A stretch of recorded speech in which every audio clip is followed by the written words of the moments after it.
Hello, and thank you for tuning in as we introduce and explore some aspects of social emotional learning. I'm Amanda Stedke, Vice President of Product at Zaner-Bloser, a member of the Highlights family of companies. It's our mission to help children become their best selves by creating content and experiences that engage, delight, and foster joyful learning. And we believe that social emotional learning is at the heart of a vibrant, joyful learning community.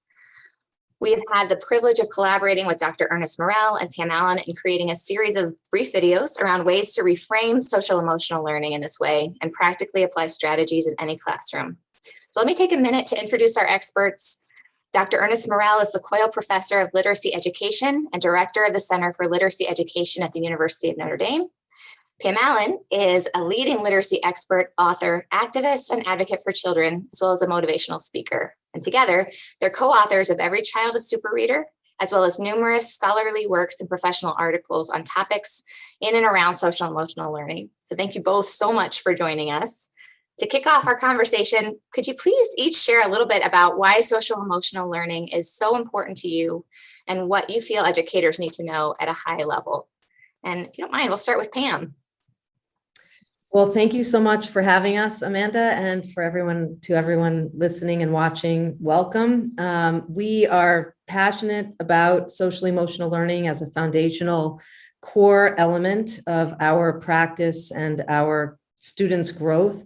And we believe in its importance because we believe in this for the sense of all of us that our wholeness, our wellness, our sense of well-being is fundamental to how we learn and how open we are even to others' ideas, our own sense of our well-being and our strength, and how we connect to others and show empathy to them. So we believe in it very, very deeply. And we also believe in how it connects to the work we do as literacy leaders as well.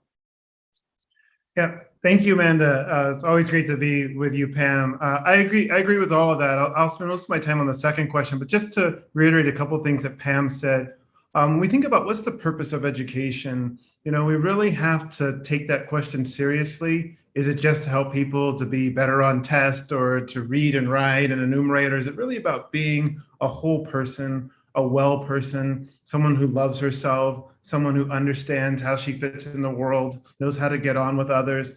It's also important to understand what the challenges are to education. The biggest challenge in my mind, education, is not inability, but a lack of perceived capacity. So if you've got kids who don't believe that they can do something well, they're not going to enjoy that process. So you think about like an education for wholeness, for wellness, an education that's going to instill confidence, it's going to increase engagement.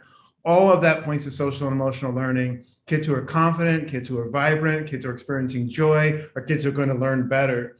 The reframing of SEL, really to the second question, is about moving from this discourse of remediation, how do we help these kids behave better, to really thinking about joy and thriving and world changing. How do we help kids to actualize their potential? How do we help them to get on with one another? How do we help them to see that they have the power to change the world, even as children? I love what you're saying. And I feel like that, that idea of centering of children's and young adult stories, that's the heart of the work that we do as educators in essence. And social emotional learning, I think, is the practice of listening to and amplifying and also honoring the stories within all of us. And so for me too, I feel like that in that deep sense, I think can unpack that. I think teachers know that when they're with their students and accompanying them on these journeys, that within every child are these powerful, powerful stories. Those are stories that come from themselves, their languages, their cultures, their homes, their elders, their ancestors, all of those things that they're carrying with them. Those are the most powerful things we have, actually. The older I get, the more I think about that, how my grandmothers are right here with me all the time. They're not getting less, they're not getting more distant, they're actually getting more near. And I think for our kids, it's the same. They have all of that within them. And social emotional learning is an opportunity to actually honor those stories and to bring them out and actually make them a huge part of the learning work that we do with our students. Thank you both so much. You're building my excitement. This is a topic near and dear to our hearts here, obviously, at Zaner-Bloser, and it has been such a privilege to talk and learn from both of you.